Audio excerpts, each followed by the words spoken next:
Well, we liked it so much last time that we decided to fly halfway across the globe again. That's right, we're in America for round three of now. Welcome back. My name is Ted Edwards, and joining me as usual is Jesse Lee. Welcome home, Jesse. Isn't it good to be back on your home turf? Yeah, it is absolutely fantastic to be back. Thank you. Normally, I'm the one on these broadcasts that come on and say welcome home because we have a multinational crew here, but it is nice for myself to be back home. Back home again in Indiana is a famous folk song from around the region here. And, well, it is so nice to be back in Speedway, Indiana, just outside Indianapolis. And one thing that's different here is, well, it's the obvious, it's dark. Yeah, it sure is dark. It's 8 p.m. in the evening. Yeah, it's something we haven't seen for a long time. Is a bit of darkness, but luckily we're on a roval today, Jesse, so we should have some good lighting. Most tracks don't really have the lights, so it's a little bit tricky for some of the drivers with knowing where their braking markers are. But hopefully tonight it should be a little bit easier. Hopefully, it is a little bit easier for the drivers. And now that some time has passed since this DLC has come out, they've had numerous races around this racetrack. Surely they know their way around. It's a fast racetrack. It's got some technical sections, especially sector number 3. And one thing for certain, BOP matters here. They can be the difference between victory and defeat. It's all well and good to have a car that's really good in the corners, but I'm going to tell you, if you do not have a car with horsepower down the straight, it could be a problem. Yeah, sure can, but you got the infield as well with the tight, twisty turns. You got some long corners, you got some short corners, so you never know. Those cars, like the Porsche, for instance, might handle better there than in the straight line. Just have to wait and see. 50 cars we have tonight, so not a bad grid for a dark, evening around a pretty good American track, if I say so myself. Yeah, it was certainly one of those racetracks I think a lot of people showed up to for the very first time, and they weren't quite sure how to take it. Everyone seemed to enjoy Watkins Glen. Circuit of the Americas is divisive as always. It doesn't matter what series races there. But Indianapolis, what to me as an American, we've been racing here for a very long time. It was strange to have the European audience sort of accept this racetrack for the first time. Like, actually, I don't mind racing there. And that took me a little bit by surprise because for us Americans, it is quite a divisive racetrack to race on. Certain things work here, certain things don't. One thing that does are these GT3 cars. Phil Roberts, by the way, let's go ahead and get into the race a little bit. Had a frustrating round at Alton Park. I think we can all agree. Back here tonight, though, with a vengeance at Indianapolis. Yeah, sure thing. Phil struggled a little bit. I think just getting a little bit frustrated. I know he was frustrated that day anyway, so it doesn't really help when you've not had a great day and then you jump into a race and you're still a little bit, fuming from that. But yeah, he got 6th place last race in the practice. He was with Flamger's pace, which was at the top of the time in front of the two Pro BMWs we have. So he's definitely showing that he's got some pace in that McLaren, and I have heard that he's really enjoying it. So can't wait to see what Phil does tonight, especially around this sort of track. Not many people like it, but like you say, GT cars, it's not too bad around here. It gives me a Daytona vibe with the in course, but the other way round, going backwards compared to that track. Very interesting. Of course, it is one of the very rare race courses in America that actually, no, I'm actually wrong about that. Almost all of them go clockwise in America. It's the rare track that goes anti-clockwise. Phil Roberts sets the first representative time. It's a 36.027. Immediately beaten by this man, Timothy Flamger, a 35.587. That Porsche looking fantastic so far in today's sessions and sets the quickest time thus far. Jordan Daly, your championship leader, P3, nearly 7/10 adrift. Lopez, the quickest of the silver cars, over Kevin Boss. Now, Kevin Boss was talking to us pre-race tonight, Ted, and I will say, I heard a little bit of confidence in that man's voice. Yeah, I did as well. He does seem pretty confident in that Lamborghini, so just have to wait and see if he is really slow or if he's really fast. They might have to change that team name if he ends up, either second or maybe first place tonight. But I think he can do it. I think he can get first and silver. Piscina's pretty close in the minute. Lopez is pretty fast in that Ferrari. Um, just have to wait on the other three silver drivers to see what times they get. But yeah, it's a pretty fast driver, and in front of some pros as well. So just have to wait and see. Everybody looking to improve. Very few cars to this point are on a lap that would be down on time. Everybody looking up, including Phil Roberts, and they will set a quicker time. That time by a 35.827, a couple of tenths quicker than their previous lap. But just as I said, nearly everybody up on their time. Timothy Flamger included a 35.315, an improvement for them. Further secures the top spot half a second back to Phil Roberts for right now. Yeah, everyone's improving. Obviously, the track gets more grip as the qualifying goes on. Only 6 minutes into the qualifying, a 15-minute session, 9 minutes left. So just have to wait and see. Jordan Daly goes across the line. He does do a faster time, 135.882. Very close to Phil, but not close enough for Flamger to challenge for the top spot. Just have to wait and see what does Pimlott do. He's pretty quick. He does a 136.097. So they're all pretty close, apart from Flamger, who's sort of walking at the minute. But we just have to see if the other drivers can perform a faster lap. John Daly's gone back into pit lane, probably some fresh rubber, maybe drop the fuel, maybe took a bit too much fuel. Just have to keep an eye on that. But Phil Roberts still going round, so he's not switching onto a fresh set. I think, Jesse, a fresh set is not a bad call right now. Your tyres can heat up through the infield pretty quickly on this track, but you can call them off on the straight. So it's one of those depends how your tyres feel, I guess. It depends how much you're pushing. Depends if you're using a different setup. It might be using a qualifying setup. It certainly is. I think halfway through the session, 15-minute qualifying as per usual here in Night Owl, and I think it's great. This is right around the halfway point. Run a couple laps, set the base lap, dial in the adjustments if you need them, and then get back out there on a fresh set of Pirelli P0s and continue your run. Might this be an improvement for Kevin Boss? It's looking like it. Is the timing and scoring lying to me, or is it really that good? No, it really was that good. A 36 flat, and not only does that put them in fourth place overall, that gives them provisional pole in the silver class. What an absolute belter of a lap. Yeah, that was a really good lap from Kevin. He is very confident today, Jesse. Just showing us what that Lamborghini can do. Compared to the old one, I've heard very good things about it. It's a lot better than the previous iteration of that car, and yeah, it just shows that Kevin Boss, he's really enjoying the car. It's really showing what it can do, and as we see, he is now yellow flagged in what's that, turn 5? I think that was turn 6. It went a bit too hard maybe on that next lap, but yeah, I've heard only good things from the people who drive the Lamborghini, so it's just nice to see a lot of these cars are now competitive with each other, and not really one stands out from the rest, but it's all on the drivers and how they drive the cars. As we see, Phil Roberts going to second place. Steiner was second for just a second, but now is knocked back to third because of Phil Roberts. And what a good lap that was. That was a 135.697. So very good from him. Pimlott overtakes Daly as well a lap or two ago. Take fourth place. Daly in fifth. Kevin in sixth now, but still got just under a tenth over the 175 over Ivo. So Kevin's still keeping that away from the Mercedes.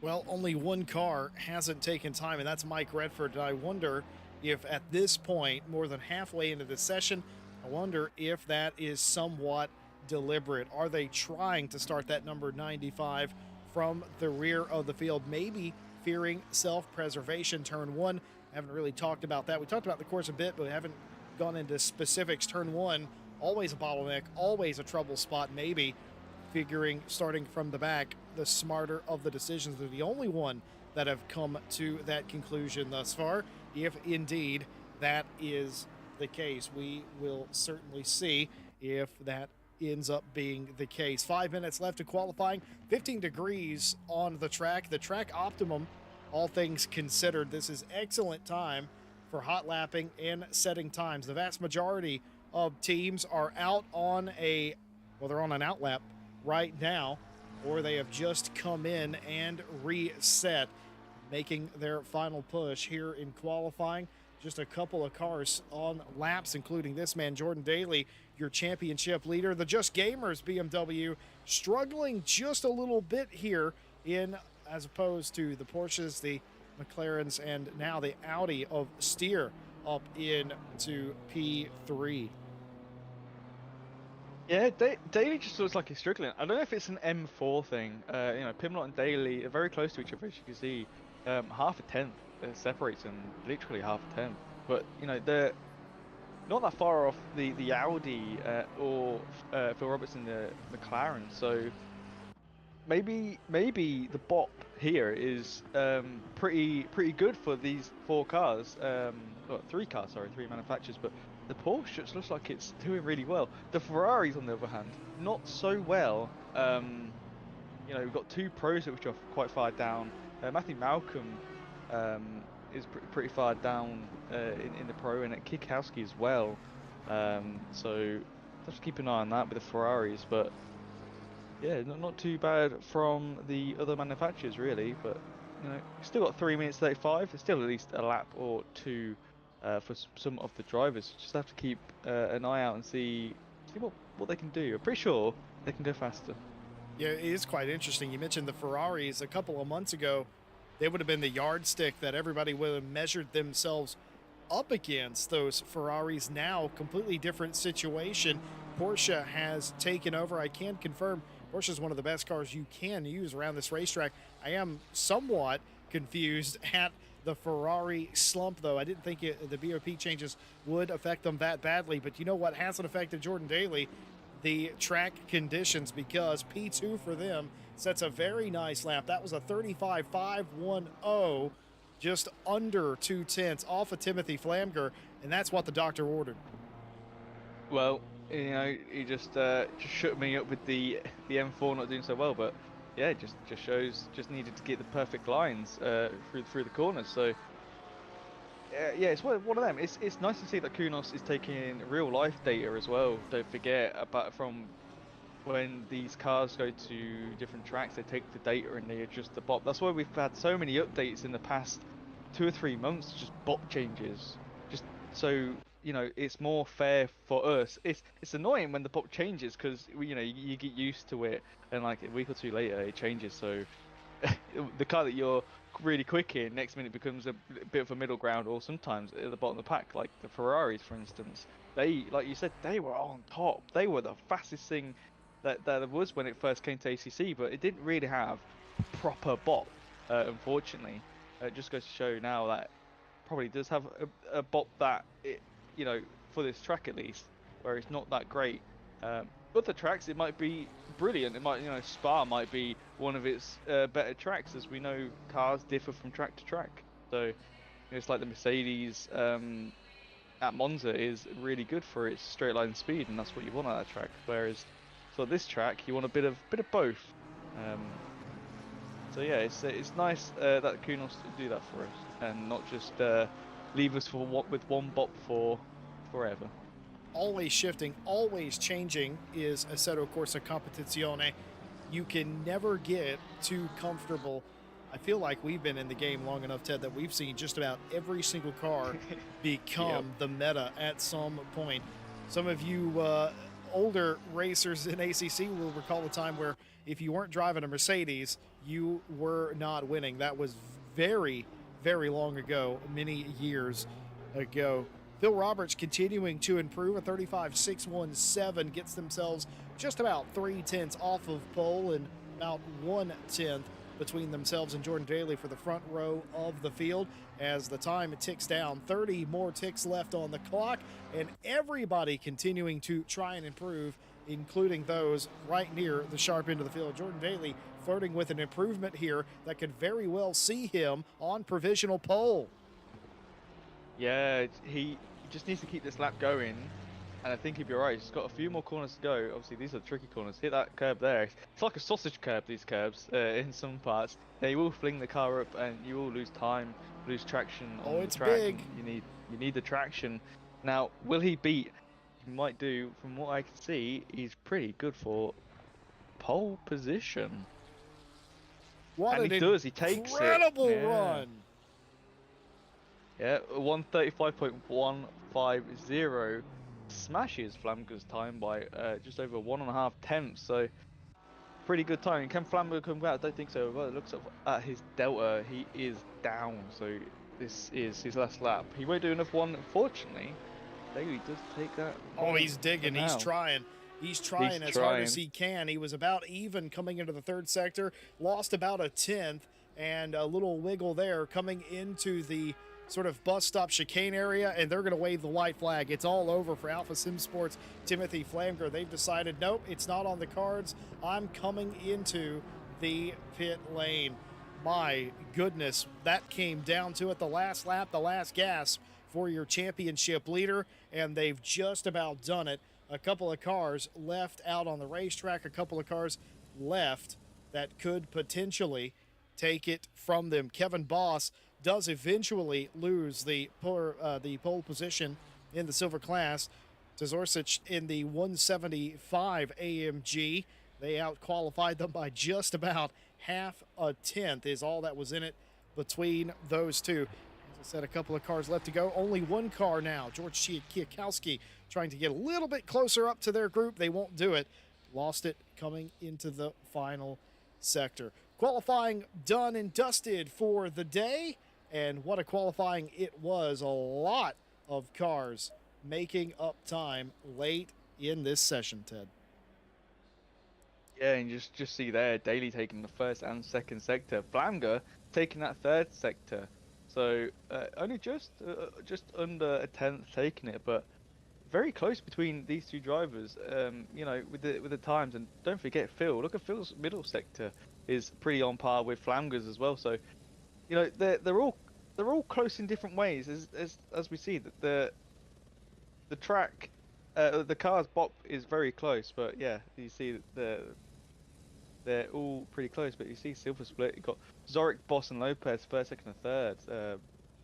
Which is, yeah, I thought Kevin was going to take that first, but it doesn't. You got Pusina, Island, Redford, and Kettle, 4th, 5th, 6th, and 7th, and then Devonshire in 8th place. Still pretty close with each other though.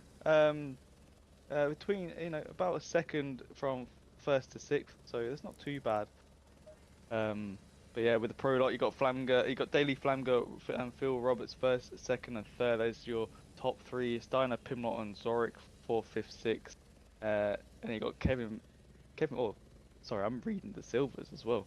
You got Kiakowski down there in 9th, which is 6th in pro, and then you got, unluckily, Matthew Malcolm in 15th. At the back of the pro grid. Not sure why he's back there. Maybe it is the Ferrari after all. We'll have to wait and see for the race. Going to be interesting. Mike Redford set a lap late in that session. I kept seeing what was going on for Redford. They were invalidating their laps. I think they were actually trying to set a representative time, but kept invalidating something that we might see come into play in the race. I just want to talk about Zorsic for a second. I think, and I could be very wrong about this, that might be their first ever pole in RCI. If it is, congratulations. The first one's always the hardest. We'll see if there are more to come. Ted, we've had an interesting championship through a couple of rounds thus far. Jordan Daly's dominated. Take us through the championship points. Yeah, Daly has sure dominated. You can see here 72 points in first place, followed by Flamger and Dolber on 58 and 53. And you got 4th, 5th, and 6th with Green McLilliff, who I don't think is here tonight, unfortunately. Not sure why. You got Neil Pimlott and Mohamed Suimi with, you got Grimm on 48, and then you got Pimlott and Suimi on 44. So they're both tied for 5th place. You got Phil in 7th with 40. Steiner, Kikowski, and Curtin 8th, 9th, and 10th, 37, and Kikowski and Curtin on 34 each as well. So 2 ties there in the top 10, which is nice to see. Very, very good on those guys. That is your top 10 for the pros.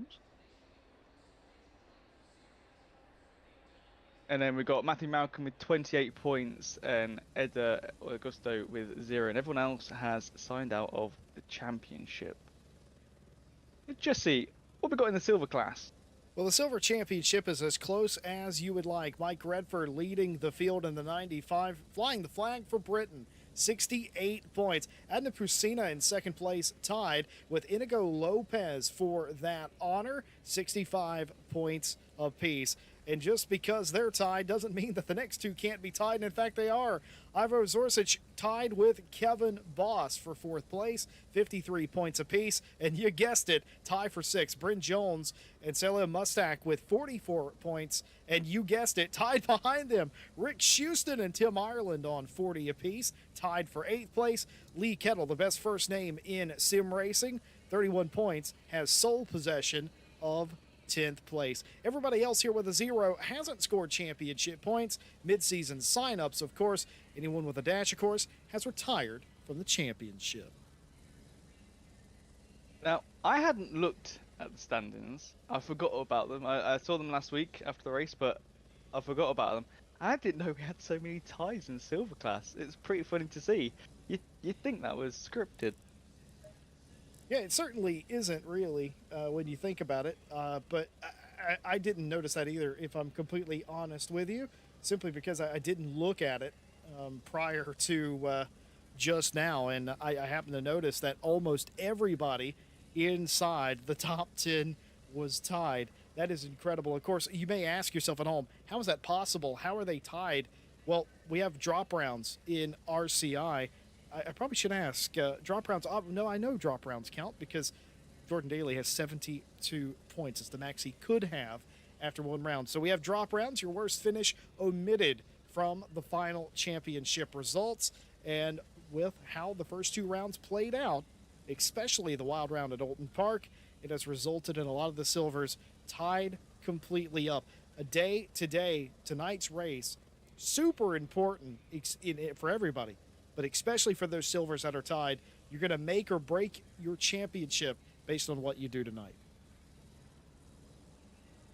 Yep, that is true. And yeah, it's just one of those things of you still want to finish in a good position no matter what the drop round is. Because obviously, if you have a worse finish than you did in your first or second round, this will be your drop round. And it will keep going if you keep getting worse and worse. But it's just one of those things. If you have a sign out, then that counts as drop round, and that's where you don't get any points. So it's one of those of the less you can sign out, the better off it is for you. But if you have to sign out, then these things happen in real life, which you can't help. But yeah, it's going to be an interesting race around here, Jesse. I haven't seen a race around Indy for a while. I think the esports had Indy. If I'm not wrong. I cannot remember what I had for breakfast last week, let alone what we did 3 months ago. That sounds like something we would do, but I am not entirely it was just sure. It was round 3. Was it 8 or 9 hours that we ran here? It was too many. 6 hours. Okay, I'm remembering a they're different all 6 series. hours. Okay. They were that's right. As it turns out, I'm remembering a different series I was doing. How did we forget our own esports series? Yes, Yeah. We had an esports series and we forgot about it. It was the No, biggest I thing didn't we've had forget in it existed. I RCI remember for it a long existing. time. I just didn't know how long the races were. Listen, when you do as much broadcasting as we do, all right? Yeah. The lines get a little bit blurry on what you're actually doing. But yes, that's right. They were all 6-hour races. We were here. It was a very interesting race. Indianapolis has a way of creating interesting racing. But here on Night Out, we don't let it lie in chance. We like to sprinkle our own magic dust on it. Speaking of that, what are tonight's pit requirements? 20 seconds. Well, the drivers had something to say an hour ago when the server went live, and they questioned me. Kevin Boss even questioned me, asking if it was right, what the pit requirements were, and I said yes. And they are a 2 mandatory pit stop with 1 liter of fuel required, so they have to take 1 liter on both stops, with a fixed refueling time, which is 25 seconds. So even if you take 1 liter, that is 25 seconds you can sit there. If you take 50 liters, that's still 25 seconds. So they got to do that twice with the 57-minute pit window. So I gave them a good pit window, but they have to decide on what they want to do. Now they can take tires that only adds another 5 seconds onto that 25. A 30-second pit stop. So it's up to them what they do. I've already spoke to Kevin, and I said maybe you want to fuel in thirds, and you maybe on the second pit stop take some tires depending on how they feel. So we'll have to keep an eye on that and see what people do. I sort of left it up to them if they want to take tires or not. I like to do that when I have a two mandatory pit stop race. I don't like to force the tires on them. I make it bad as it for them anyway. So have to be nice somehow. Well, 2 pit stops required, no tires, but will somebody take them? That is the requirements tonight. It's going to be a Fast and the Furious affair this evening, and when you come in, could very well dictate, it will dictate your strategy, but it could dictate other people's strategy as well. What will Jordan Daly, the leader, do? Normally when you're the leader, you go as sort of as long as you feel like you need to. We'll see, and it's all about the start too. Don't get us wrong. Turn 1 can and usually is a linchpin for how your night is going to go. 15 drivers on track here at just about the halfway point in the championship season. We're glad that all of you are with us here on RCI TV tonight. A nice crowd on hand in YouTube tonight for us. A lot of Jordan Daly fans. We got some notable veteran drivers in the chat as well. Some of the race, some not. We got Harry Conway in chat. VIP champion Harry Conway. VIP Harry Conway, the only 3-time Night Owl champion in the chat as well. Watching friend Jordan Daly absolutely dominate the champ thus far. And got some Phil Roberts has a typical fan section as well. Anybody else would like to declare their fealty to some driver? We'd love to hear it. Who you pulling for tonight? 15 cars strong, a couple of turns left to go before we kick it off. 1 hour, 2 pit stops with a minimum fuel requirement. Track couldn't be more perfect here. Just about 8:30 p.m. in sim time. Ted Edwards, take us away. Yeah, going around the last corner. Can Daly keep it in the lead? We'll have to find out. Going into T1 is a 90-degree right, so we just have to keep an eye on that. It's pretty tight. Can Daly hold off the Porsche? I think he can with the straight line speed. Phil Roberts might be able to dip in there as well. As we come up to the start line, and it's green, green, green as they come hurling down. People moving out already from the slipstream of the drivers. So we just have to see if they go 3 wide into turn 1. Daly does eke out a lead at the minute. Porsche alongside, 2 wide going into turn 1. Filter back into single. Phil stays in 3rd place, followed by the Audi. Followed by Pimlott has jumped the Audi. I get that wrong. And I think Boss has moved up into 2nd place as well. Almost a hit there from Piscina. Keeps it going.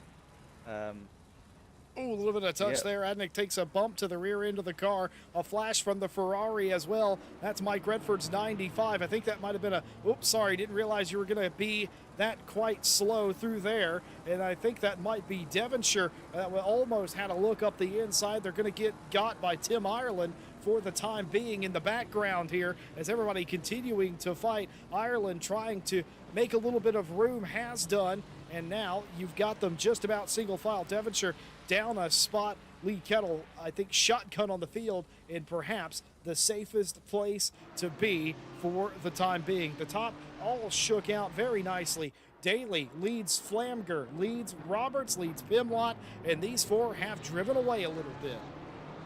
Sure have. Almost a 2-second gap to Kevin Boss, who jumps the Audi. Pit window is now open, so they can pit whenever they like. They can get the two mandatory pit stops done in a row if they fancy. Probably not a good idea, but we'd have to wait and see. Now, Jesse, you Yes. normally ask me this. Who are you picking to win the race? Well, I'm not going to pick the low-hanging fruit tonight. I do that on occasion, admittedly. I'm not going to pick the low-hanging fruit, but I will say this. Timothy Flamger is not going to give up their pursuit of Jordan Ooh. Daly for this race. If I had to pick anybody besides Daly, which is the obvious choice, really, I would pick Flamger because they do not give up. They're not going to give up, and Daly knows that. Daly's going to have to drive very, very fine line for an hour here. So you're picking Flamger? Sure. See, yeah, I'm thinking of Daly or Roberts. Now, I think Phil could do it, but seeing that gap right now, that's a little bit cheating. But you know, them two in front could make a mistake. So I'm gonna pick Phil for tonight. I got a little bit high hopes, especially with seeing him in practice. He was flying. So if he keeps it clean, unlike the last race at Alton, then I'm pretty sure he can at least get a podium from this. Just have to wait and see. He's already closed the gap towards Flamger already. Just needs to keep in that slipstream, and he'll be good to go. But just seeing, there's a question in chat about, I got 100 hours in ACC. Any tips and tricks you could give me? My best time on Monster so far is at 1 minute 50. Well, funny that we know some people that could help out Jesse. You know who that is? Yeah, I definitely do. First of all, repetition, I think, is the number one thing. 100 hours, it sounds like a lot, but the old saying, and I don't know how true it is, but they say 2,000 hours is what it takes to become proficient at something. There's no doubt in my mind, Jordan Daly, Timothy Flamger, Phil Roberts, probably even Kevin Boss, actually, have around that amount of time in the sim rig, and it's all about that to get good. But I will say there are some folks that can help you get better quicker, and those are the pros themselves. Driver61 and driver61.com can help make you a faster sim racer.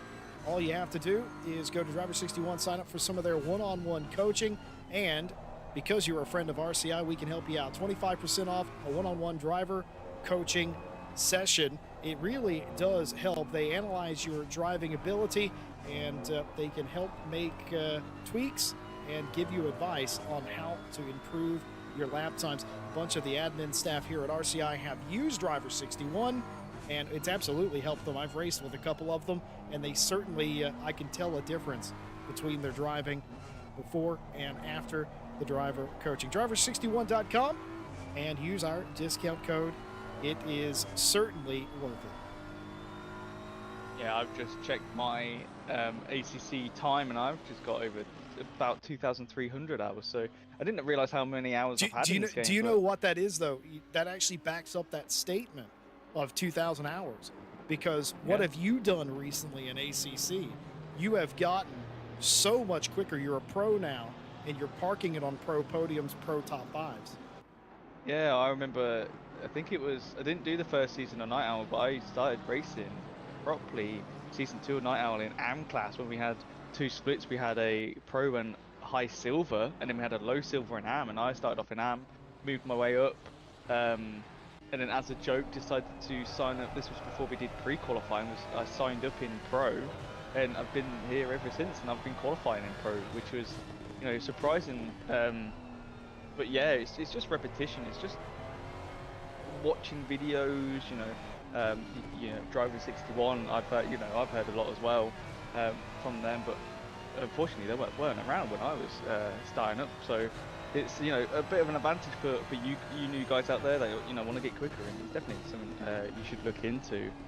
But yeah, it's not all about the setups. It's all about getting consistent and knowing the right lines to take, and you know, understanding the car is a big thing as well. I think, Jesse, you know, each car is different. You can't just jump from the M4 straight into a Porsche and just think you're going to do the same lap times, because they're two different cars.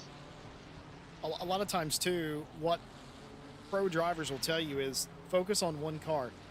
Jumping from Yeah. car to car is not going to help you as more cars are coming in. Steer, by the way, in the number 91 Audi, they came in on the previous lap. They have served one of their 2 mandatory stops. Now, a couple of cars in.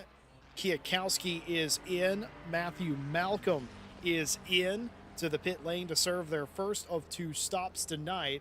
And that's interesting. I like the position of both those cars, Kwiatkowski and Malcolm. They were locked in battles, and now they've gotten themselves out of it, and they're getting one of their stops done. I think that's a very smart move, though admittedly, maybe a little bit earlier than a lot of these drivers would have probably drawn it up. Yeah, well, I was just about to say, if you see on the track map, there's 91, which is Steer, Marvin Steer. He's already pitted about a few minutes ago. So he was the first one to pit in. Not sure why. I wondered why Kevin was in 5th place and there was no other pro nearby. Yeah, and I had a quick look out our box here, out the window, and yeah, he wasn't parked up. He was moving out of his pit box. So I was pretty surprised why he pitted so early. Looking at his pit time was a 1 minute 34.4, and we'll see these 2 cars coming out now. It's a big old long pit lane, so they'll get there in a minute. It is a long pit lane. Spa-Francorchamps is still longer and more tedious. But because of the straightness of this pit lane, once you get on it, yeah, it is horrible. Well, that's the line there. You see the orange pit board saying that you can now go at racing speed. And Marvin had a longer pit stop. Matthew had a 1 minute 32.3, and George Kwiatkowski had a 1:31.1. So, that's not fuel. Remember, this is a fixed 25-second pit time. So maybe that's getting into the box, because sometimes if you don't park it right, if you don't get that perfect box, it either moves you forward or moves you back and then lifts you up. If you're lucky, it will move you forwards and lift you up at the same time. But it's just getting that.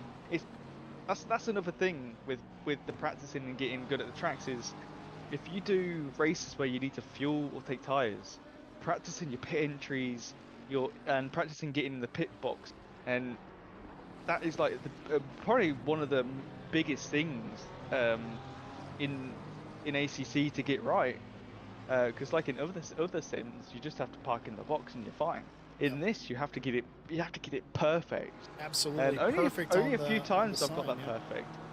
Only a few times I've got it perfect. Like, it's not easy. Then again, I don't really practice my pit entries, so that is my fault. But yeah, it's definitely a difficult thing to do. I was talking to Jordan Daly it was last week actually, about some races he was doing, and he was lamenting how frustrated he was with himself. He was locked in a battle for wins of races, as he typically is, and he was lamenting to me how frustrated he was that he missed the box. He missed the board that you have to stop on an ACC, because it is a long and annoying process. It feels like an age, but it can't be more than a second or so. But again, a second or so lost in the pit stop is a second or so you're behind on the racetrack. So, when you get to a pro level, you worry about those minute little details like that. And I will say, I did a race with Kevin Boss somewhat recently. Quite proud of myself. I actually stopped on the number exactly right, and I was actually quite proud to do that in a team race, simply because I'm usually the one losing as time on pit lane. Yeah. You see here, Matthew Malcolm is now becoming a backmarker to Jordan Daly. We'll have to remember that way at some point when they get close enough for the blue flags. At the minute, not too bad. Coming up to the banked corner, should still be fine. Maybe on the front straight coming into T1 might let them through. Just have to wait and see. Here we go. It is the let through. That's very sensible. Go wide and let the faster cars come through. Now Flamger has to do a little bit of a dive. Not too bad. So all in all, not too bad for the front two drivers. But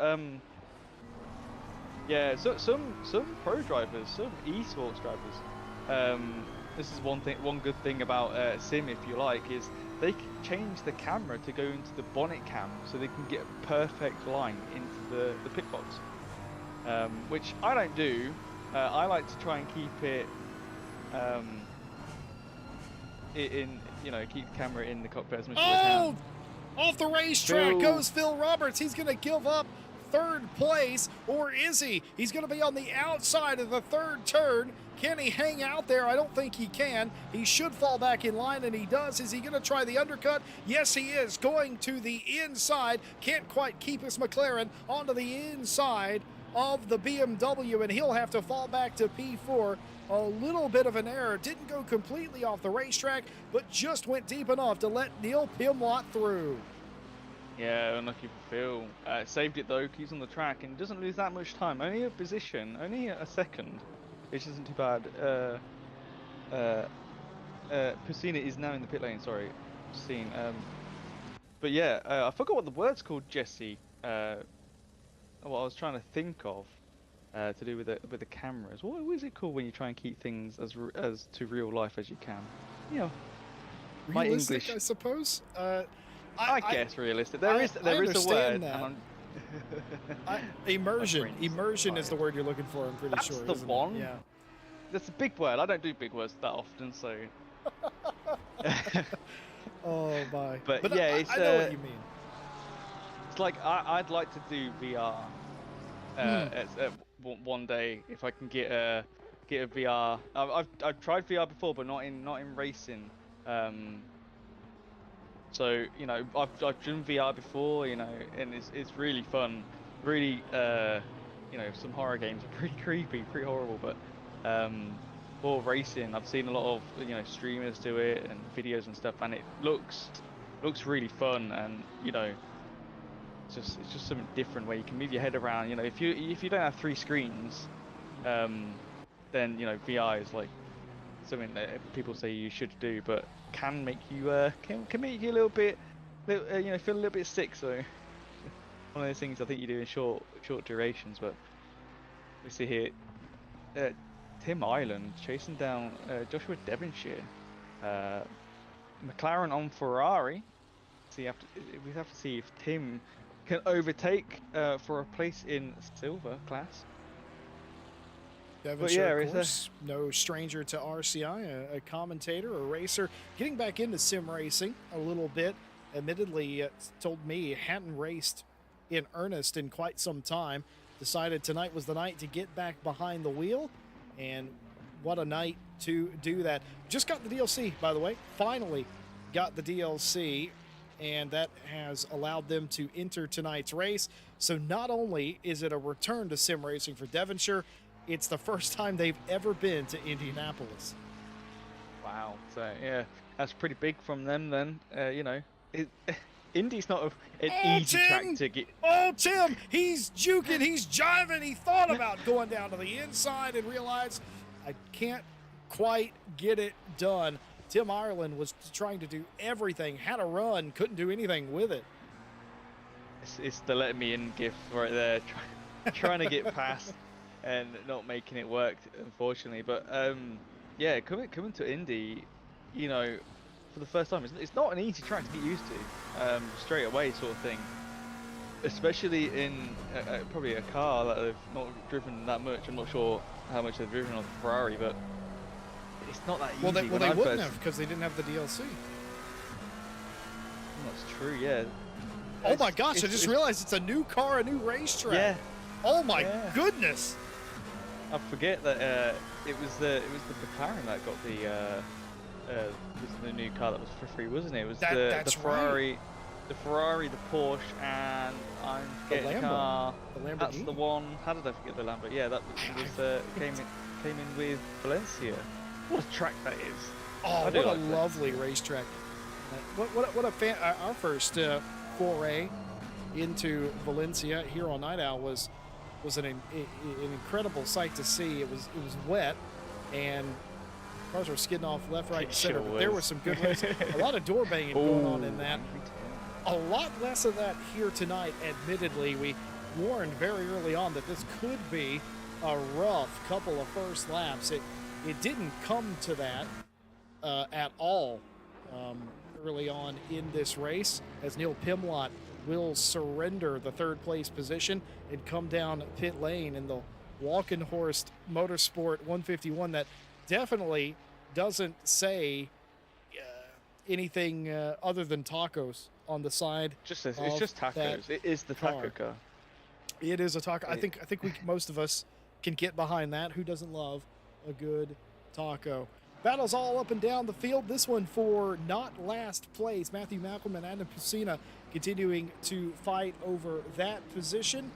And I believe Tim Ireland has also come into the pit lane. And indeed, they have 2 more takers on pit lane. Now, Ted, this is more normally, especially with 2 pit stops, this is more normally where I would expect the cars to come down pit lane. yeah, roughly 20 minutes in, and then 20 minutes left of the race is when you were doing this in thirds. Would make sense for me anyway, and I think for you as well, Jesse. Um, it seems like the more normal time to do it. You know, it's just one of those things. You know, you got 2 pit stops, 2 long pit stops as well. So a bit weird to see some drivers at the start pitting really early. Is a bit weird, but just have to see how they get along. Just looking at Pimlot's pit stop time was a 1 minute 32.7, so about the same as everyone else's. Tim Island will show in a second. But yeah, everyone's pit stop times are pretty similar. Pusina's pit stop time is very different, Jesse. 1 minute 43, 10 seconds difference. Now that could be just not getting it in the box right. Missing it completely, having to get it in reverse. That wastes a lot of time. Maybe getting it wrong, plus taking tyres. The tyres only adds another 5 seconds onto that time. So one of those, just have to wait and see if the lap times improve. But looking here now, Tim Island with the second fastest pit stop, 1 minute 31.9, almost 1 minute 32 basically. Pretty good pit stop time from Tim Island. Got it in the box pretty well, I would say. By the way, talking about VR, the 3-time Night Owl champion, who does have the benefit of VR, has said that sim racing is often a horror game. You don't have to tell me that. I was racing iRacing back when VR was sort of coming out, if you will, and sort of ducked out of the way of a flying Indy kart at Pocono, and that was a heck of an experience for me early on, and absolutely been hooked on it. VR is a fantastic tool that you can use. I always said too, VR can make you quicker since you're actually in a 3D space. You can spot your fenders and spot your corners a little bit better because you're not looking at a flat 2D image. Pusina is on a limiter right there. Something has gone wrong in his world. He was right on the back of Matthew Malcolm. No longer the case as more cars come in. Timothy Flamger is in. Lopez is in as well. Oh, Flamger in. Now, you know, that's the same with Neil Pimlott, both fighting for a position. Pimlott was keeping Phil behind him. Flamger was trying to catch Daly, so just have to see what it is. This is the 20-minute mark, so this is where I would expect a lot of people to pit in. Now, I just have to see if Daly pits in this lap. Still has about half the track to go until we find that out, but yeah, this is the prime pit stop time, Jesse Lee. It's prime time. It certainly is. It's primetime Night Owl racing. By the way, to give you an idea of how much pit lane is purgatory here, Timothy Flamger was just about done with her service.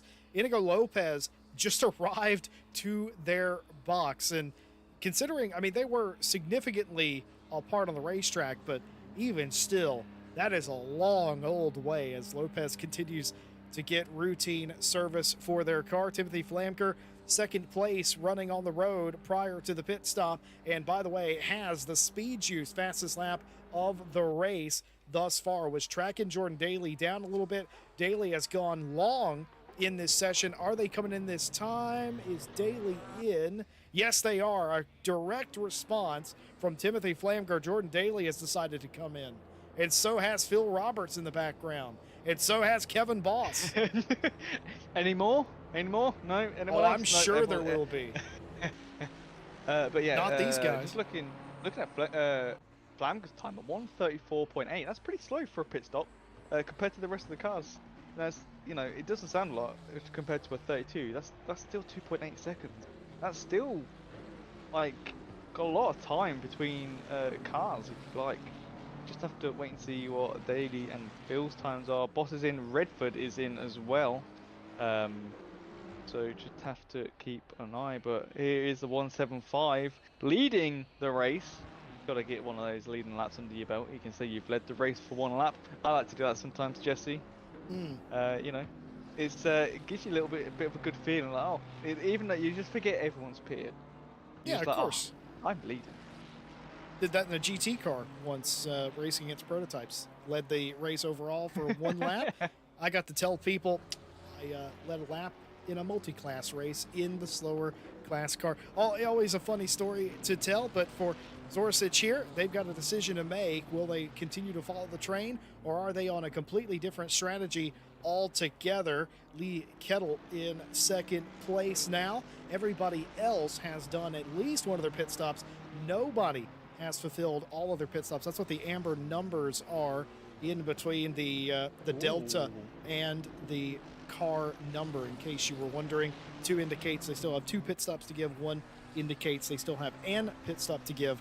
A green number, or a green placard instead of a number, indicates they are good to go. As you can see, nobody completing that here. Zorsic does not come in, neither does Kettle.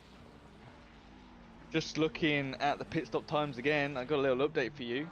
Jordan Daly had a slow one at 134.9, so a tenth slower than Flamgers. And then Kevin Boss overtook Phil in the pit lane as he had a 132.3. Phil had a 136.9.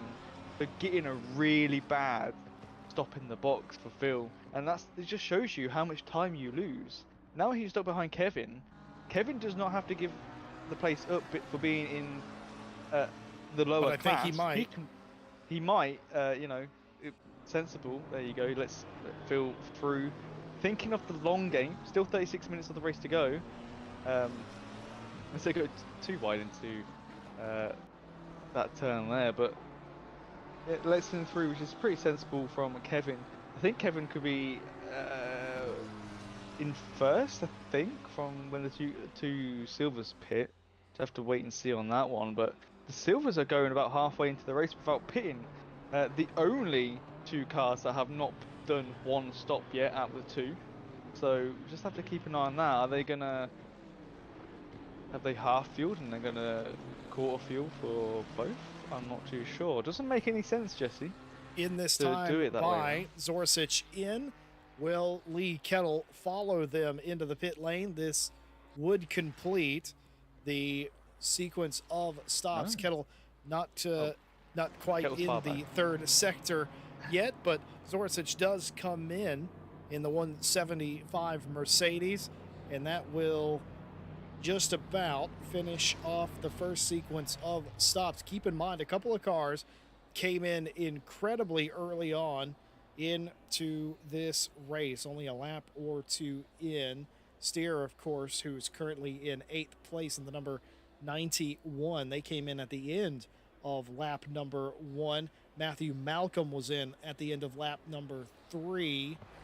And so was George Kiyakowski as well in at the end of lap number 3. Everybody else, more usual laps. Edna Pustina split the difference, came in on lap number 6. A decent stop for Zorsic, I would say. Yeah, I'll let you know in a second. But just looking at Steer with where he is in 8th place right now, he qualified in 4th place. So doing that really 5-minute in pit stop has really hurt him.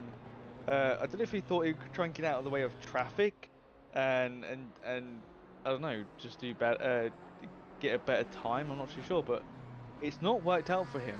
He's lost 4 places. He could have been fighting up there with Pimlott and Flanger, Pimlott and Roberts maybe, but it was a bit of a weird one. That just have to see how they keep going. The 621 is now yellow flagged, which is Devonshire. And they have retired that car immediately. Yep. Not enjoying the car or Indy. Can't blame them. You know, you just only got the track, just only got the car. Not really used to it. That's why you need to do the practice. But if you can't do the practice, then you just sort of try and wing it. And yeah, it is a big shame. But I think if you're not comfortable with the car or the track, maybe the safest option is, if you keep losing the car, safest option is to retire that car and hit. Just for other people, here in comes Kettle, who is yellow flagged now. That was the 199 that had an issue. Matthew Malcolm, I don't know if they were off in turn one. They must have been off the racetrack just a bit, but they have rejoined without further incident in the first couple of turns. Lee Kettle in the pit lane, and that will cycle through the first round of pit stops, and that will lead to this man coming through. In fact, he already has. Jordan Daly back out in front. Timothy Flamger further behind than he was before, despite having a ever so slightly quicker pit stop. Both of the leaders, to my eye, had a couple of seconds slower stop than the majority of the field. For instance, Neil Pimlott, their stop was 2 seconds quicker than both of the leaders in front of him. Kevin Boss also 2 seconds quicker. You had Marvin Steer, who was almost identical to them, but was still a few tenths quicker than the leaders. So very average stops, I would say, for Daly and Flamger. Sure was, and Daly, Flamger, and Phil have now gone faster with their lap times. Flamger's still holding the fastest lap by quite a while as well, quite a way, about 3/10 compared to Daly and Phil actually as well. Phil's pretty close on them lap times as well. Yeah, Kevin with a 132.3 for his pit stop over Zorich, which was at 135.7. So that's how Kevin is in the lead. Is a good pit stop as well. Good pace. He is confident, Jesse. I don't. Why didn't we pick him to win silver? I don't know. I don't know. Listen, I knew Kevin Boss was going to come here with a shot to, at minimum, podium, maybe a shot to win this race. The Lamborghini's strong. He sounded like a man who I would have ultimate confidence in. He didn't sound unsure or frustrated at all, and you can typically tell with race car drivers how they're feeling about a race just by what they say.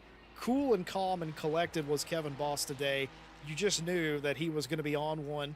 You just didn't know how good it could be. But I would say a fairly massive gap, if I dare say so myself, some 13 seconds back to Zorsic, which is second place in his class. It's even 10 seconds back to Marvin Sear, who is not in his class. So a little bit of a bubble, a little bit of a gap inside the top 5 overall, leading the class.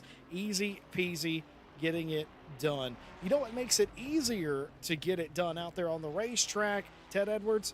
It's good sim racing hardware. Sure is. DigitalMotorsport.com has all your top brands, and it's your one-stop shop for everything sim racing. Whether you're in the need for a new rim or a whole new rig, from beginner to expert, if you're new, or if you're like Jordan Daly, for instance, then they've got everything for anyone.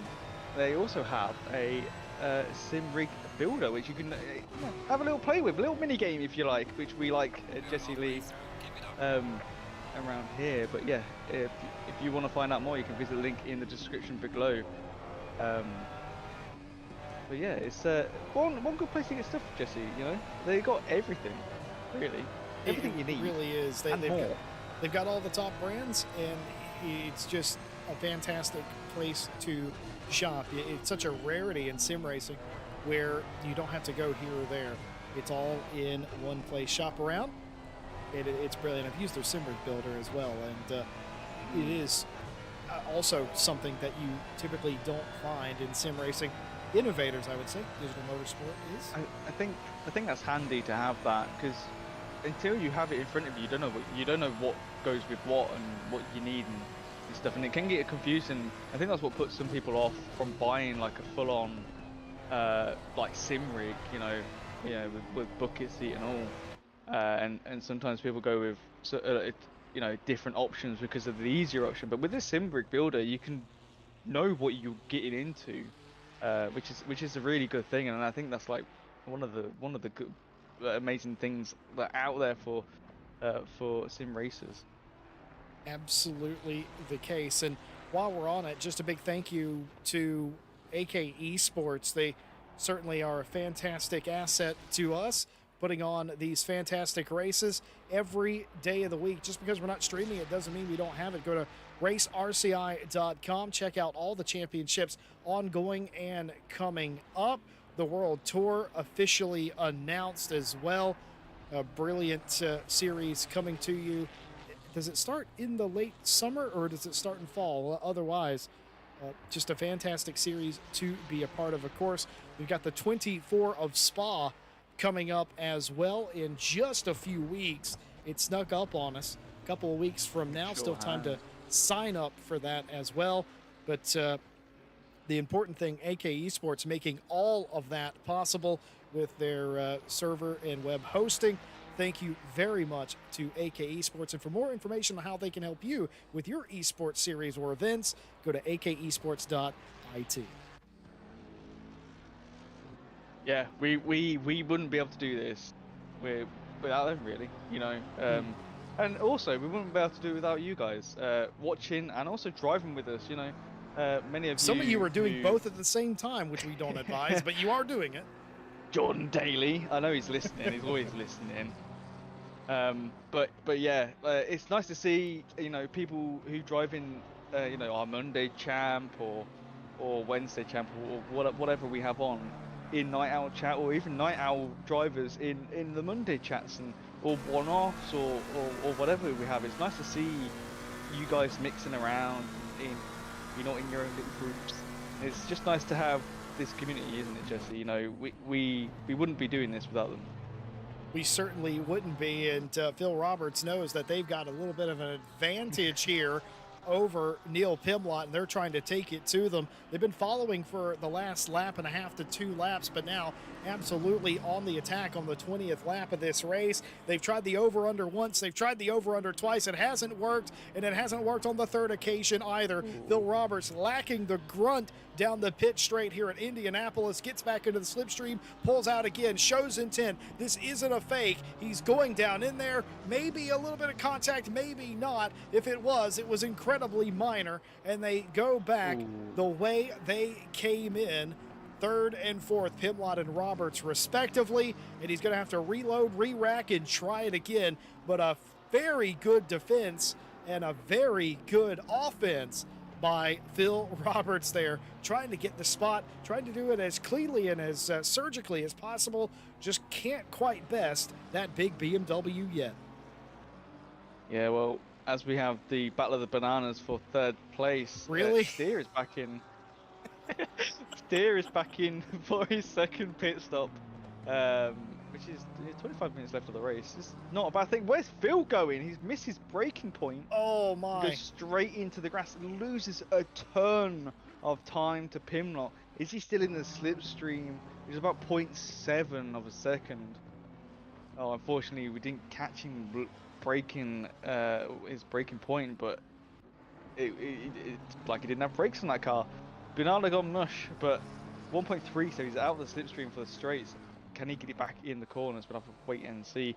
But yeah. Oh, Pimlott's in. Pimlott is in. That's interesting. I wonder, they saw Phil Roberts go off the road. That relieved the pressure off the 151 car. And I think Neil Pimlott says, well, now is as good a time as any. I've got a gap. I didn't have to make it myself. And that is an interesting strategy there. Lopez in the pit lane. Matthew Malcolm's done pitting for the night. Lopez, Steer, all done with their mandatory stops for the night. Neil Pimlott pits from third. And will that start a rush from the rest of the drivers here tonight? Will they come back in to complete their stops as well? Well, I can see the 95 is in from Redford, and also I think that's the 212 from Kierkowski. Just looking at the guys that have already done the pit stop, Matthew Malcolm at 155.5. Guessing bit of damage or something. I know he went off earlier, not sure what happened, but I'm guessing took tyres as well.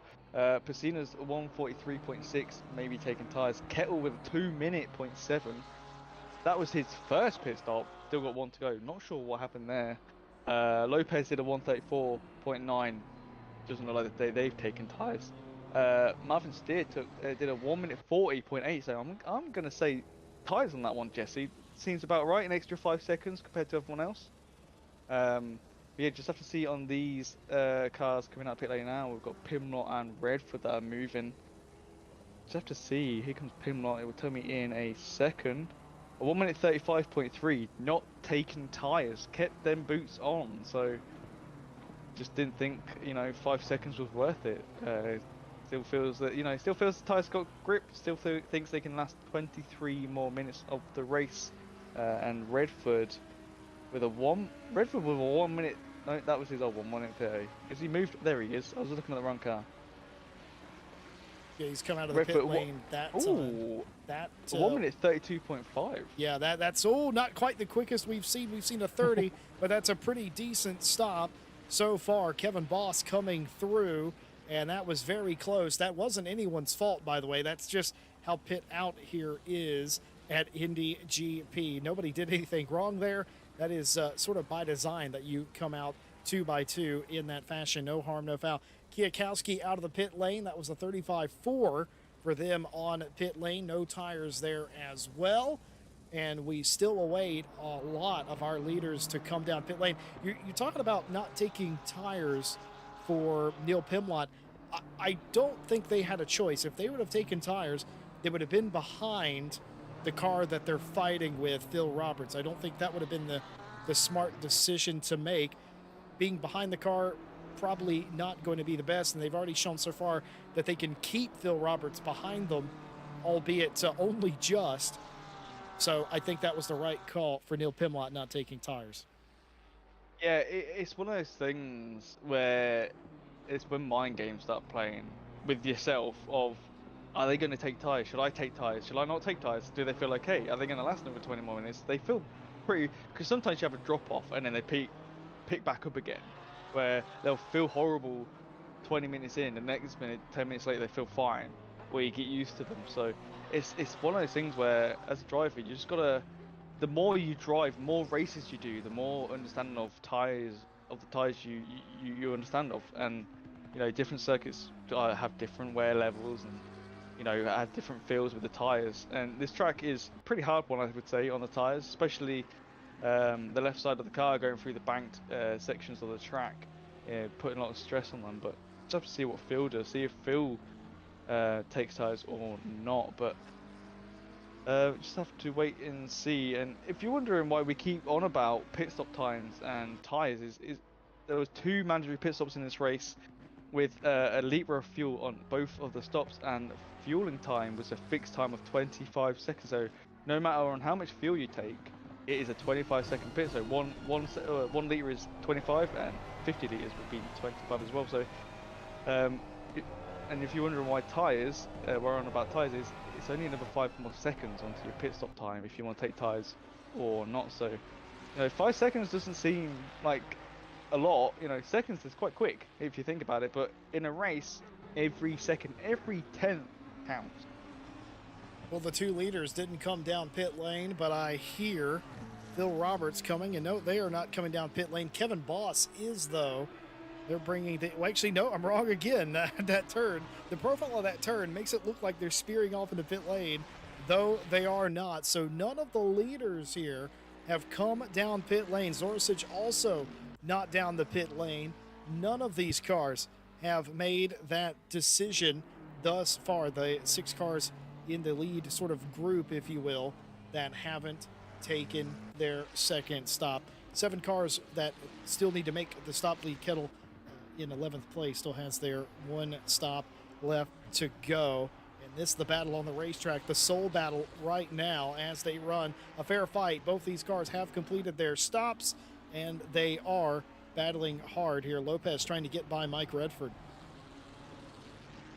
Yeah, it's a good old fight for 5th place and silver here, and every point counts. America. I was waiting for that all night, waiting for that. 19 minutes left of the race, and he does it. Bless him. He loves being home, this handsome man. But yeah, it's every point counts. It doesn't matter if you finish 5th or 6th. You want to get 5th place. You want to get the few extra points. And if you're wondering, it is top 30 in points, so everyone will get a point. It's top 30 in each class. I know there isn't near enough 30 cars in each class, but I'm pretty nice with the points, and you know it's nice to see people gain as many points as they can. But here comes Daly and Flamger. Flamger responds to Daly's pit in. Now, can these two get a good pit stop for once and not be slow coaches? We'll have to wait and see. Phil Roberts does not pit, takes the lead, and will do Oh, and of course they're one pitting lap right in front of each lead. other. You love to see this. Yeah, that's not a pain for Daly, but for Flamger, it's horrible because the car doesn't disappear. You can go through that car because there is no collisions in pit lane, but try and see your box because it is a big red box. And there goes Kevin Boss. He's got even worse. He's got two cars to go through. It looks like he does okay. Obviously, we can't see if the cars are moved in the pit box or not. But there goes Daly. There goes Flamger, bouncing in the Porsche because apparently, for some reason, the Porsche still bounces when it's dropped off its jack stands, which is a weird thing to see. But they look like they're still about the same gap as they came in with. I will let you know when they get across that orange marker. But it does look like two good times from them, Jess. Yeah, it's pretty similar between the two. Remember, these are the two leaders of the race. They're not the lead right now, but that's due to the cycle of pit stops. You have Daly leaving the pit lane. It was a 35-3 for them and a 34-7 for Timothy Flamger that time. Slightly better for Flamger, and in fact, it was 2.5 or so seconds the gap as they came into pit lane. It's 1.8 as they leave, so that makes sense. A little bit of time gain for Flamger, but it's not going to be enough to put the pressure right on the back of Daly. But I said this early on in the race, and it's absolutely come true. Timothy Flamger is not going to let Daly have this. Timothy will not just let you drive away. They will drive you hard the entire race. They will make you run an immaculate race to beat them, and that's exactly what's happening here tonight. Yeah, sure thing. And I thought they might get a better pit stop, Jesse. No, Daly and Flamger got a worse pit stop from their first one, but It's true, they did. Yeah, Daly's first one was the 34.9, so that was a 2/10 difference, and Flamger improved by 3/10, so he did okay, but still compared to some of the other drivers that did 32s, that's a pretty big difference. Now I don't know if that's tires. I don't think it's tires. It doesn't seem the right amount. No, you know, 5 seconds certainly difference. That's being moved in the pit box, and if you're wondering what Lopez is doing, they are letting through the two cars that have not done their pit stop yet. Kettle is in to do theirs. Roberts for Pro and Zurich for Silver still haven't done their final pit stop. So lapping basically everyone at this moment in time. Everyone has to move out of the way. They don't have. Well, they technically don't have to do what we just saw there. I think Lopez was being very hospitable when that happened. Yeah. But Zorsic is flashing the cars in front. They're in P2. Obviously, they're fighting for the win in the silver class still in this late stage in the race. And I will give Redford and Lopez this. They've been in a hot battle for the past 15 minutes, and to just pull over and let a car go that has a pit stop to give, that is incredibly respectful driving out of those two. Phil is in the pit lane. Kettle is leaving the pit lane, but Zurich does not pit. Now, I'd just like to point out, Redford is in third place in silver at this moment in time with the 175 still out. The 175 has just lapped Redford, which if you look at the pit stop times is a 1:35. The lap it's a spin! Contacted a little bit of a spin. Another car involved. Was that Tim Ireland? I suspect it was. Ireland has gone around. Contact with Redford and Lopez down into turn one. Tim Ireland trying to avoid on the outside, and they make contact. Take us through this replay. Jeez, I was not even looking at the replay, Jesse. This is going to be interesting. Lopez on the outside, Redford on the inside. Redford. Oh, it's just the smallest of touches. Little nudge, yeah. And then here comes Tim, and I think Tim hits the rear end of Lopez, left rear panel. Yeah, that makes. I thought I said left right, but yeah, hits the left rear panel of Lopez's car, and you see that McLaren goes on two wheels, and that's why he spins out. It's because he's got no grip, and still got foot planted, and that's probably a fault on Tim there. I think the yellow flags would have been out straight away, and it's a tricky corner though. Going from a right-hander to a left-hander, you're moving weight around in the car, and you don't want to dab the brakes in case you spin out as well. So it's just one of those things. But yeah, that probably on Redford there. Just have to leave that down to the post-race stewarding. But yeah, again, the 175 is not in. I was just about to say, before all that happened, Jesse, the 175 overtook Redford, who is in third place, so it has lapped them. And if you look at the pit stops, 1 minute 35s is roughly about the pit stop times. If you look at the race laps, Redford's last lap was a 1:39. Yeah. It's about 1 minute 35 for a lap. Yep. 1 minute 35 for a lap. 1 minute 35 for a pit stop. This is gonna get interesting. Even Zorsic knows what they're doing. There was a reason they were flashing the lap cars. It wasn't so much impatience as they knew where they were on the racetrack. They knew what the math was. They know what they're racing for. So Zorsic knows they're in a fight here and they can't afford to lose time. Exactly what you explained. Eva already knew that and was trying to figure out, okay, I need to hit this lap time. I'm going to come in. They already know when they're coming in. And they're just they've been monitoring the entire situation of their race. Quite an interesting affair here. Will they come in this time through, I wonder? As, by the way, the gap between Daly and Flamger continues to come down. It was over 2 seconds prior to the pit stop. It was 1.8 exiting the pit lane, and it was 1.4 at the line. And as they hit the Sector 1 timing line, it was down, and it's down again. It's down to exactly 1 second. Zorsic, by the way, not coming in. The battle for the strategy. I think the strategy is they're trying to beat Kevin Boss here, but I don't think they can. No, I don't think they can. Yeah. The 175 pitted on lap 14. So or are they trying to beat Redford? It might be Redford who they're... Maybe, yeah, I would say so. They're definitely fighting somebody. And speaking of fighting somebody, Timothy Flamger is coming with a head of steam. It was 1 second.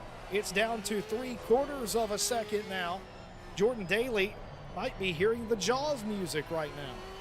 Well, if you remember, Jesse, what I said about Slipstream earlier on, it's 7 tenths in ACC is when the Slipstream starts taking a big effect. You see there, let's see when they cross the line here. Oh yeah. Slipstream time, baby, and that's a good thing for the Porsche. It's good in the corners. It's not the worst on the straights with this 992 now. It's pretty good in the straight line compared to the old car, but everything helped with Flamger here, and just have to wait and see what Daly can do. 10.5 minutes left of the race to go. 9 minutes on the pit window, which is only for one car, 175. Are they going to pit this time around, Jesse? I don't know. We'll just have to wait to see if the car comes underneath our com box. But no, they're not. They're still going round. I'm confused. I do not know what they are doing. But so my original theory was that they know they're trying to outfox somebody they're racing against. Their other thing that it could be is they're just trying to stay out as long as possible. Yeah. We just have to wait and see. We haven't seen something like this for a long time. Have we really, Jesse? You know, the 2 pit stop requirement's been in for about 5 seasons, 3, 4, 5 seasons now, about a year. So it's not really a thing we normally see in this. Someone staying out this long. We normally see 20 minutes in and then 20 minutes left to go, but this is 9.5 minutes left to go of the race. They do need to pit before that pit window closes. I think they can enter the pit lane just before it closes, and even if it closes when they're approaching the pit box in the pit lane, they are still fine. It's still it's still okay for them to do. But just looking at Flamger's last lap time, Jesse. Not this lap, the one before, was 1 minute 35.2. It's their fastest lap yet, which I think was half a second faster than Daly. Now, is Daly struggling on tyres?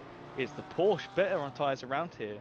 I know the Porsche's rear tyres suffer quite a bit um, with not with graining as such. That's more the front tyres, but it's the rear tyres just they don't like to hold on for too long towards the end of a race. So we just have to keep an eye. But again, Zorsic not in again. Nope, not doing it. They're going to stay out. That is their strategy. They're going as long as possible. They're going for the minimum pit stop time, I'm assured, and they might be protesting a podium position in the silver class. Let's reset the race for you. Jordan Daly, Timothy Flamger, they qualified 1 and 2. They've raced 1 and 2. They've never been more than 2.5 seconds apart all night. They've come back together here in the final 8 minutes of the race. This is, by all intensive purposes, the race for the win tonight. Daly has been perfect. 2 wins in 2 rounds thus far. Timothy Flamger with a win tonight can claw their way right back into the championship conversation with 2 rounds left to go. Kevin Boss, qualified near the front in the silver class, has led most of the night in that class, enjoys a 30-some second lead on Mike Redford for the top spot. Could be another win, a second win for Kevin Boss here in RCI. They won last season, 1 race. They might be winning another one here in the Lamborghini. Beautiful, wonderful scenes. The question is, Orsic leads overall. They've got a pit stop left to give. Where will they cycle out? We suspect somewhere right between Redford and Lopez, who, by the way, Lopez has caught Mike Redford for a 3rd time in this race. yeah, sure has. We've got 2 fights right now. One, a hit. He's in. Jesse, he's in. He sure is. Here is Ivo Zorsic into the pit lane. Could have actually went longer. Could have ran another couple of laps, but they decide not to. This is where they come into the pit lane, and that will filter through the lead group of cars. But they are just coming in the final sort of chicane area of the racetrack. Daly still out in front of Timothy Flamger. Well, you know what else helps you go faster? Go setups, Ted. Yeah, they are really good, I gotta say. I use them myself, but they are ACC setups for all skill levels, built by some of the fastest professional esports drivers and sim racing engineers. They have safe setups, they've got esports setups, and they've got wet setups as well, Jesse. 3 types of setups for you to use for I think almost all the cars now. In the GT3 class at least, and yeah, I've used them. I know Jordan Daly is using them in the M4 right now. He is loving them. I think Phil Roberts might be using them in the McLaren as well. You can see how quick he's been tonight as well, 3rd place in the Pro. So Go Setups is the place to go for your sim racing setups nowadays. You can visit the link in the description to browse their premium setups for today, and also you can buy 1 set of setups for a car, or you can get a subscription plan and you can download a limited number of setups, I think, a month. Certainly is a great plan. I know several people that race in RCI say that they use that plan, and well, it's great. You don't need all the setups, right? You just need the ones you need for whatever championship you're in. You get a set number of them a month, and it resets. It's a brilliant sort of thing. Thank you, Go Setups. Visit our link in the description, get set up, and to get you some fantastic setups. I've used them to great effect in the Lamborghini, nonetheless. In the same car that Kevin Boss is driving this evening. Definitely improved my lap time, improved my comfort in the car as well. Yeah, I for the Monday champ, we used the M4 for the 2 final rounds, and the only time I drove the M4 was when it first came out, and it was let's say it was OP because it didn't really have a proper bop like it does now. So I didn't need a setup. This is close to racing right here. Thought that was going to be contact number 2 there. It wasn't. This is 3rd place in silver. But yeah, I grabbed them for the 2 final rounds, Suzuka and Imola, and yeah, I was pretty quick despite not having much practice in the car. I would recommend Go Setups any day of the week. It's a big wiggle from Lopez. Sorry, continue. If you're not sure on how to make a decent setup in ACC, which is a really hard thing to do, yeah, give some Go Setups. But yeah, this is race for 3rd place. Lopez losing quite a bit of time there to Redford, but just looking at the 175, only about 4.4 seconds off of Kevin Boss, done a really good job to try and close the gap in first place, but has jumped Redford and Steer in the Pro Class. Yeah, they certainly have. By the way, their pit stop, I told you they were probably gonna, if they were gonna come in as late as they did, I reckon that they were gonna try and do the quickest stop possible. They did just about do that. It was a 30.3 on pit lane, so it was a 1 minute 30.3, but obviously you assume it's a 1, so it's a 30.3. That's just about as good as anybody else. There's only a couple of cars out there that ran a quicker when Tim Ireland did a 29.1, but as far as those up near the top half, yeah, that's about as good as it gets, and that has given them second place. 4.8 seconds back on Kevin Boss.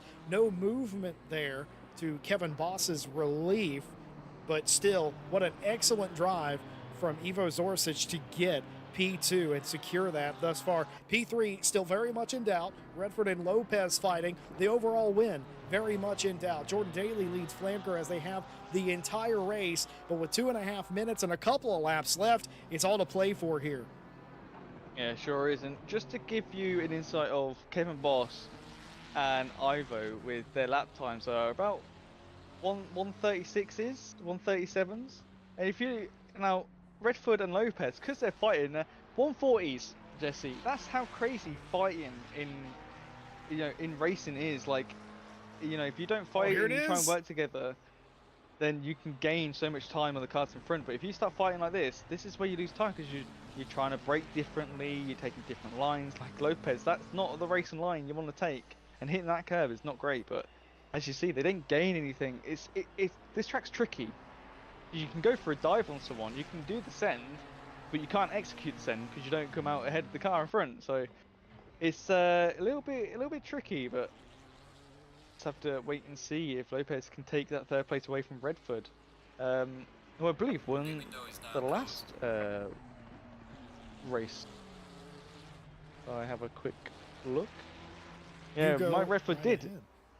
Yeah, so I'm already beat you, Jesse. Yeah, he got the fastest lap and won the race with the 10-second gap to Piscina. So,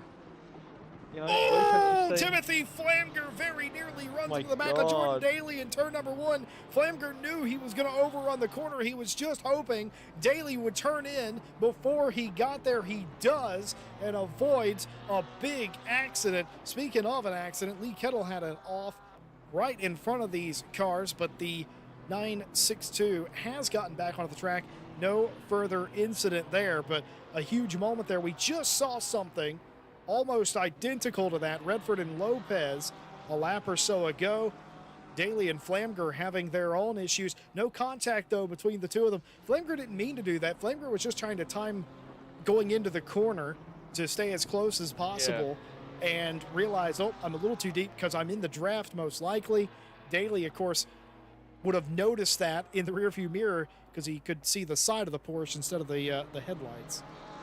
Well, Daly's braking zone is totally different from Flamger. Flamger can brake later, and I think it's due to the engine placement in the cars. M4 is forward, and here the it is Porsche again! is more rearward. But only a few corners left to go of this race. The time has now come to a close. This is the last lap. I think Jordan Daly takes the win from this with only one corner to go, and it's a big swooping right-hander. Flashing the lights, already know he's won. Will he get a puncture on the last lap? No, he won't. He has won this race.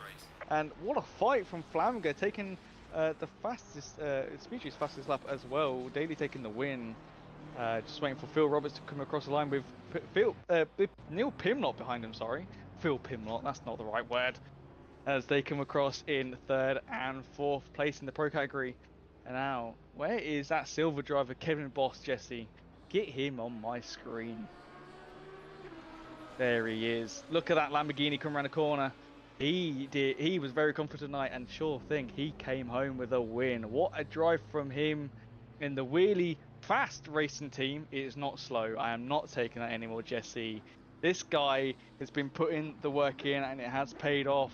Ivo Zorich takes home second with the weirdest strategy I've seen in ACC for a very long time, but it paid off with that second place. Steer takes home fifth place in the pro category as well. Here's Redford and Lopez. Lopez right behind Redford again.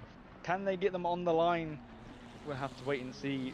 Three more corners to go. Two more now to go. Can they get a better exit to take?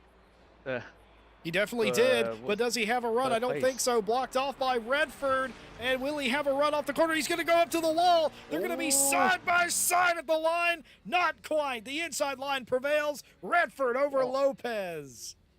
What a race from those two there. Redford takes third, Lopez takes fourth. Tim Island in the background takes fifth in silver. Kettle has crossed the line to take seventh place in silver as well. Kikowski comes across the line. Piscina comes across the line, and Matthew Malcolm as well.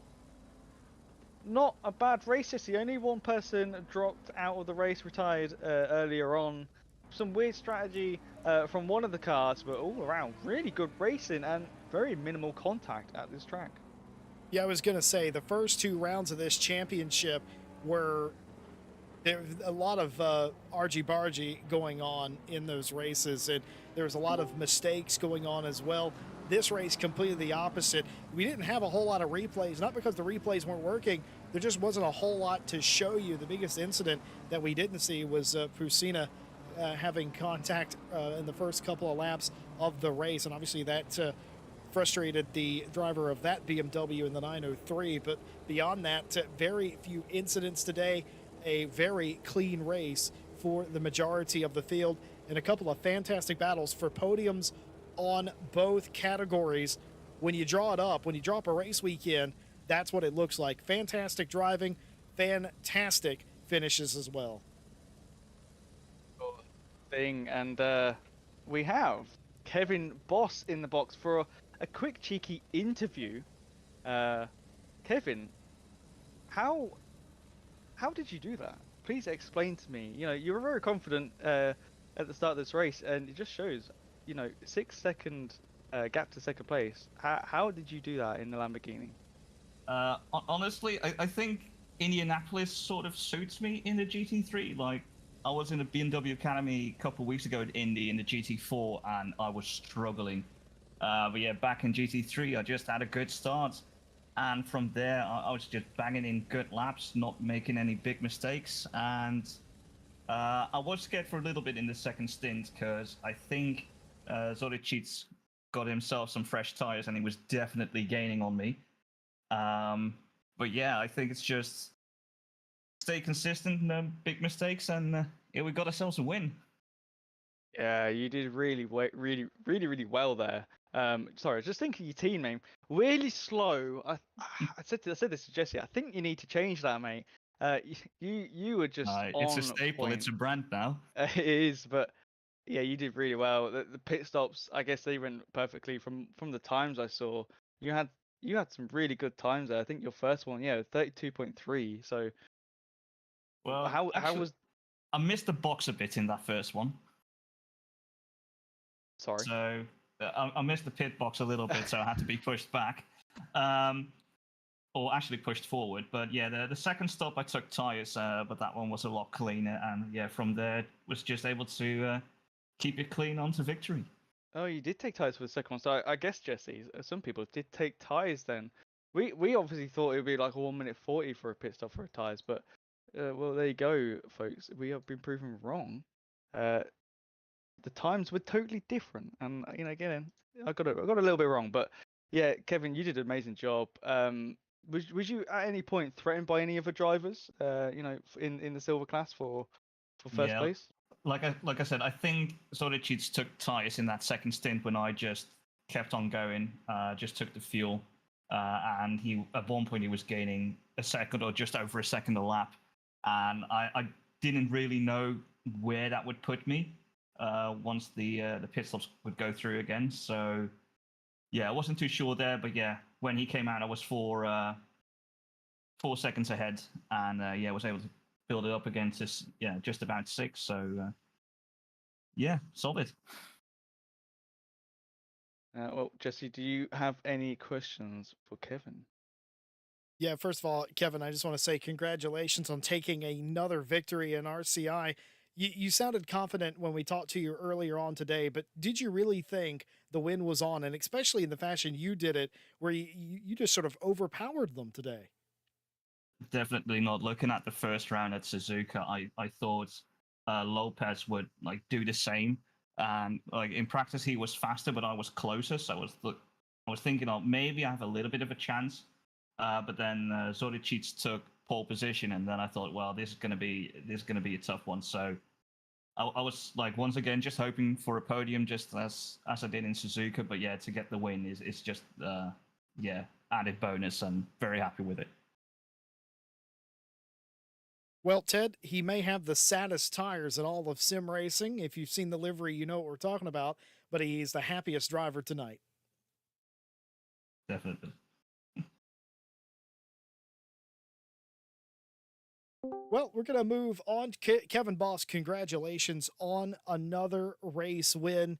And, we hope to see, you've had two of them now. We hope to see many more. Congratulations on winning silver. Thank you. Well, we don't have the winner in the pro class, but we do have a driver that was in the war all day long. Pimlott, tell us about your fight with Phil Roberts. Hi, Jesse. Yeah, it was really good.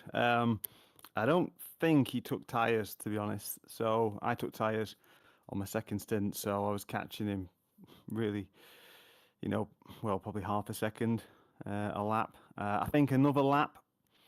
I was hoping I was going to get another lap, but Daly must have crossed the line. I knew it was quite close. But yeah, he was pretty lucky. I so nearly got the podium. Yeah, I enjoyed it, though. What's it like for you? You're coming in, you're in the pro class, you're fighting for podiums, it seems like every week, and you're always inside the top 5, and there's always tough competition. What's that like week in and week out? Do you expect to be raced really hard? Do you expect some weeks to be easier than others? What's it like being top 5 in pro? I'm sure everybody else wants to know. No, it's really tough because any slight mistake and someone's sort of on you.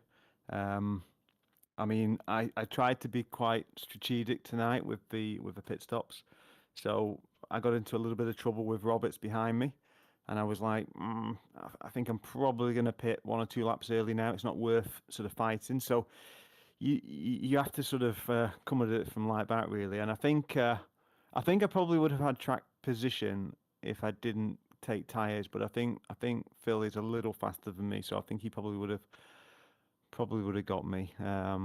So yeah, I'm sort of thinking, and the 2 stops really was quite tactical. Really, that was quite tricky. That so, but yeah, like I say, any little mistake.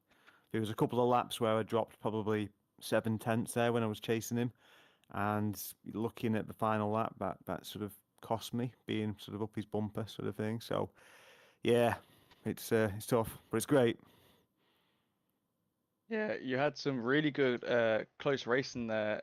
Like, how did the M4 feel? That's what I need to know is how did it feel compared? You got um Phil behind you in the McLaren, which I've heard is pretty quick nowadays with this new iteration. How is the M4? It's getting on now. It's a pretty old car compared to the newer cars new that are ones. in. So how does it feel? Let us in on what the M4 feels like for people out there who have never driven the car before. Well, I like front engine cars, to be honest. It just seems to suit my style, so I tend to go for that, whichever sort of car I go for. It was pretty good in the first and the third sector. I think Phil seemed to pull away or at least maintain in the second sector, the middle sector. So I think if you probably look at those, there's some corners that are sort of bit like a little hairpin, I suppose, and you're sort of coming out. So it may have had better acceleration. But it feels, for me, it just feels you point in the car where you want it to go, and it pretty much goes that way. It's safe. It's still, you still got to, catch it at times, but it just feels a little bit where you can be on the limit pretty much all the time, I feel, with it, rather than some of the mid-engine ones where potentially some tracks will sort of bite you. You know, if you sort of push it a little bit too hard. But yeah, I've always been a fan of the BMW. Didn't really like the M6. I don't know. I race in VR, so the M6 just felt a bit sort of empty, a bit weird inside compared Yeah. to other cars. So I never really gelled with the steering wheel was weird as well. So yeah, M4 was really happy when that came along. Well, it's probably some good news for you. Imola's up next, and it's got some big curves, and the M4 Yeah, should be able to handle that pretty nicely compared to some of the cars like Flounder and the Porsche and that. So just yeah, have to wait and see. But thank you for coming along for an interview. yeah. I Um, thought, but I mean, some of the other guys didn't come in, so I thought, well, if they were in, I wouldn't have come in, but they didn't seem well, to it's show up. So always a pleasure to have you, dude.